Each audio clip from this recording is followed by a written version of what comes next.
మీదకి 7 శ్రమలు, 7 ఉగ్రత పాత్రలు వలన వచ్చే శ్రమలు లోకం అనుభవించబోతూ ఉంది. సంఘం ఎక్కడుంది? ప్రభు దగ్గర ఉంది. అందుకని సమయం ఉండగానే మీ చేతుల్లో ఉంది నిర్ణయం.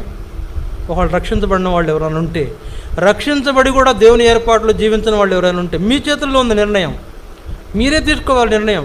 దేవుడు కూడా ఏం చేయలేడండి. మీరు నిర్ణయం చేయకపోతే దేవుడు కూడా ఏం చేయలేడు. మీరు విల్లింగ్ కాకపోతే దేవుడు కూడా ఏం చేయలేడు.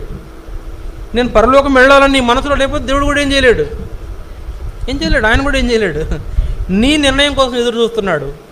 నీ యొక్క లోపాలు ఇంకా సరిచేసుకోవడానికి అవకాశం ఇస్తున్నాడు. మారు మనసు పొందుతారేమో ఇంకొంచెం వేసి చూస్తున్నాడు. లేకపోతే ఎప్పుడో రావాలి రాకడ. నాకు తెలిసి మేము అనుకునేవాళ్ళం 2000 సంవత్సరాలు దాటంగానే రాకడ వచ్చేస్తుంది, ఇక మనం అందరం వెళ్ళిపోతాం అనుకునేవాళ్ళం.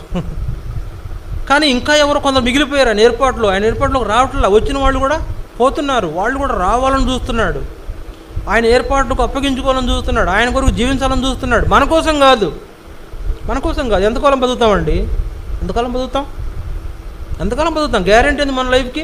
రేపు ఉంటామా? చెప్పండి, ఎవరైనా గుండె మీద చేయకొని చెప్పండి, రేపు ఉంటామా? నాకైతే తెలియదు. ఏమో ప్రభు ఏర్పాటు ఉండి రాత్రికి పరలోకానికి ప్రయాణం అయిపోవచ్చు. నేను చెప్పలేము. ఏమో అకస్మాత్తుగా ప్రభు మధ్యాకాశంలోకి వచ్చి బోరవచ్చు, వెళ్ళొచ్చు.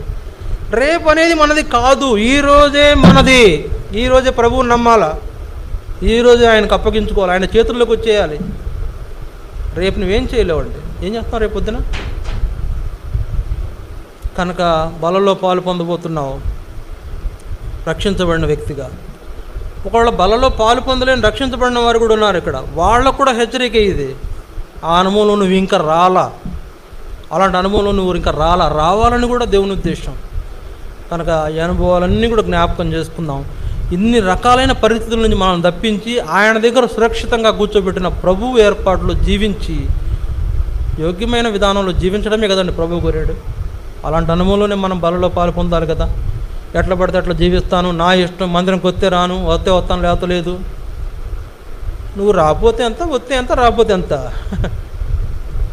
ఒక భాష మనం వాడతాం, కోన్ కిష్కా, అంతే. అర్థం చేసుకోండి. నువ్వెంత ఆఫ్టర్ ఆల్ సముద్రములో వేసిన కాకిరెట్ట లాంటి వ్యక్తివి నువ్వు. ఏమి